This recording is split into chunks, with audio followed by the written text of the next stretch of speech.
तो एक क्वेश्चन करते हैं, a 5 digits number divisible by 3 is to be found using the numbers, है ना। ये नंबर दे रखे हैं अपने को, 0 है, 1 2 3 4 5। इन डिजिट्स को यूज करके 5 डिजिट नंबर बनाना है विदाउट रिपीटिशन, है ना। ये रिस्ट्रिक्शन भी दे रखा है। The total number of ways in which this can be done. तो अपने को 5 डिजिट नंबर बनाना है, 1 2 3 4 5। अच्छा, अब ऐसा करते हैं, है ना, इसका एनालिसिस जो है दो कैटेगरी में कर लेते हैं। पहली कैटेगरी में 0 को एक्सक्लूड कर देते हैं, एक्सक्लूडिंग 0।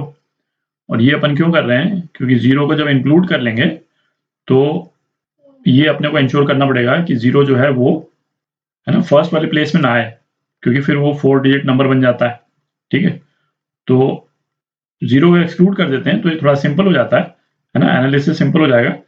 तो इसलिए, है ना, सिंपल वाला पोर्शन पहले कर लेते हैं। अच्छा, तो 0 को एक्सक्लूड करने पे नंबर्स कौन कौन से बच गए अपने पास में, ये नंबर बच गए। ठीक है। अच्छा, कोई भी नंबर जो है वो 3 से डिविजिबल कब होता है, जब उनके डिजिट्स का सम जो है वो 3 से डिविजिबल हो। तो ये तो अपने को दिख ही रहा है कि ये 1 + 2 + 3, है ना, 6 और 9, है ना, इनका सम जो है वो कितना है, 15 है। और 15 जो है वो 3 से डिविजिबल है।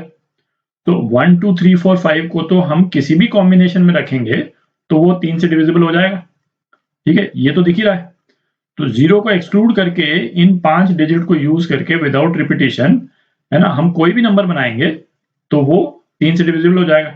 ठीक है, तो इन 5 डिजिट्स को कितने तरह से हम अरेंज कर सकते हैं, 5 फैक्टोरियल तरह से अरेंज कर सकते हैं, है ना, पांचों डिफरेंट है।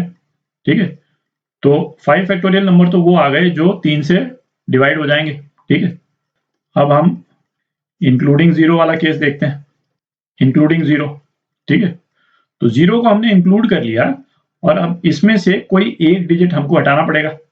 ठीक है, और डिजिट हमको वो हटाना है कि जिसको हटाने के बाद में जो डिजिट्स बच जाए उनसे जो नंबर बनेगा वो 3 से डिविजिबल होना चाहिए। तो वो कब होगा कि किसी भी डिजिट को हम हटाएं तो बाकी बचे हुए डिजिट्स का सम टोटल जो है वो 3 से डिविजिबल होना चाहिए। ठीक है, तो इसमें से कौन सा डिजिट हटा सकते हैं भाई आप, यदि एक एक, यूं तो ऑब्वियस है, बट यदि आप एक एक करके एनालाइज करना चाहें, जैसे सपोज हमने 1 हटा दिया। ठीक है, तो 1 हटा दिया तो 2 + 3 + 4 + 5, है ना, ये कितना हुआ, 14 हुआ, 3 से डिविजिबल नहीं है। ठीक है, तो 1 को हम नहीं हटा सकते, है ना, 2 को हटाते हैं, है ना, तो क्या हो गया, 4 और 9 13, है ना, ये भी 3 से डिविजिबल नहीं है ना, दिख ही रहा है, ऑब्वियस है। केवल 3 को ही हम हटा सकते हैं, क्योंकि 3 को हम हटाते हैं, है ना, तो बाकी डिजिट्स जो बच गए उनका सम टोटल क्या हुआ, 9 और 3 12 हो गया, जो कि 3 से डिविजिबल है। ठीक है, 4 और 5 को भी नहीं हटा सकते, है ना, सेम लॉजिक से। तो हमने 3 को हटा दिया तो हमारे पास में डिजिट क्या बच गए, 0 1 2 4 और 5। ठीक है, अच्छा, अब इनमें से वो नंबर हम नहीं चूज कर सकते हैं जहां पे 0 पहले आया हुआ। तो इन 5 डिजिट को यूज करके वैलिड नंबर्स कितने हो जाएंगे भाई, एक तो हम इनको टोटल को अरेंज कर दें 5 फैक्टोरियल तरीके से। ठीक है, और उनमें से वो वाले नंबर्स हम हटा दें जिसमें 0 पहले आया हो। तो 0 पहले डाल करके और बाकी 4 डिजिट को हम अरेंज कर दें, तो कितने तरह से अरेंज कर सकते हैं, 4 फैक्टोरियल तरीके से। तो ये डिफरेंस क्या हो गया, इन डिजिट्स का अरेंजमेंट जहां पे 0 पहले नहीं आ रहा हो।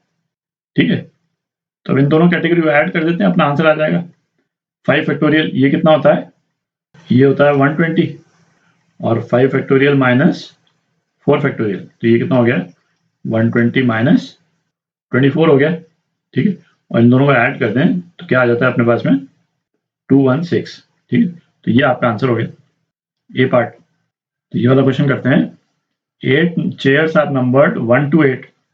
8 चेयर्स रखी हुई हैं, 1 2 3 4 5 6 7 8, है ना। अच्छा, इनकी नंबरिंग भी की हुई है, 1 2 3 4 5 6 7 8। ठीक, अच्छा, 2 women and 3 men wish to occupy 1 chair each। 2 तो विमेन है और 3 मैन है ना, जो यहाँ पे बैठना चाहते हैं। First the women choose the chairs from amongst the chairs marked 1 to 4। तो विमेन जो है वो इन 1 से लेकर 4 के चेयर्स में 2 चेयर्स को सेलेक्ट करके बैठना चाहते हैं। And then the men select the chairs from amongst the remaining. ठीक है, the number of possible arrangement. तो तो इसमें आप देखें, है ना, केवल क्लैरिटी के लिए मैं लिख रहा हूँ, जो अपना इवेंट है वो क्या है कि पहले विमेन सेलेक्ट प्लस अरेंज, है ना, मतलब जो चेयर्स सेलेक्ट कर लेंगी उसमें उन विमेन को हमको अरेंज करना है, क्योंकि फाइनली क्या पूछा है, पॉसिबल अरेंजमेंट्स। ठीक है, तो एक स्टेप तो ये हो गया, और दूसरा स्टेप क्या हो गया कि मेन सेलेक्ट प्लस, और फिर हमको उनको सीटिंग अरेंजमेंट हमको करना है प्लस अरेंज।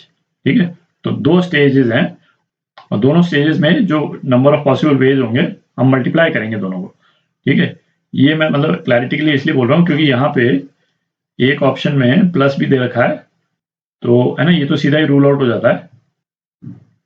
तो करते हैं अपना पहला स्टेज, है ना, 4 चेयर्स में से विमेन चूज करेंगी, तो 2 चेयर चूज करने हैं कितने तरीके से, 4C2, और उसके बाद में इनको हमको अरेंज करना है, तो 2 विमेन का सीटिंग अरेंजमेंट जो है कितने वेज से हो जाएगा, 2 फैक्टोरियल वेज से।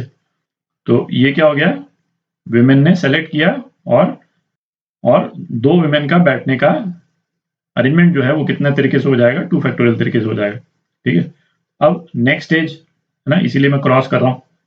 चेयर्स कितनी बच गई, 6 चेयर्स बच गई। ठीक है, तो 6 में से मैन कितने, 3 मैन, तो 6C3, है ना, इतने तरीके से 3 चेयर्स सेलेक्ट होंगी, और 3 मैन को बिठाने का तरीका कितना हो जाएगा, 3 फैक्टोरियल अरेंजमेंट।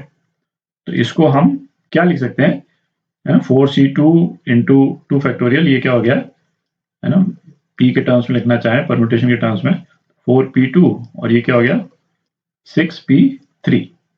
ठीक है, तो ये अपना आंसर है, ये अपना आंसर है, ये, है ना, कोई भी ऑप्शन नहीं है इसमें, तो डी पार्ट करेक्ट है।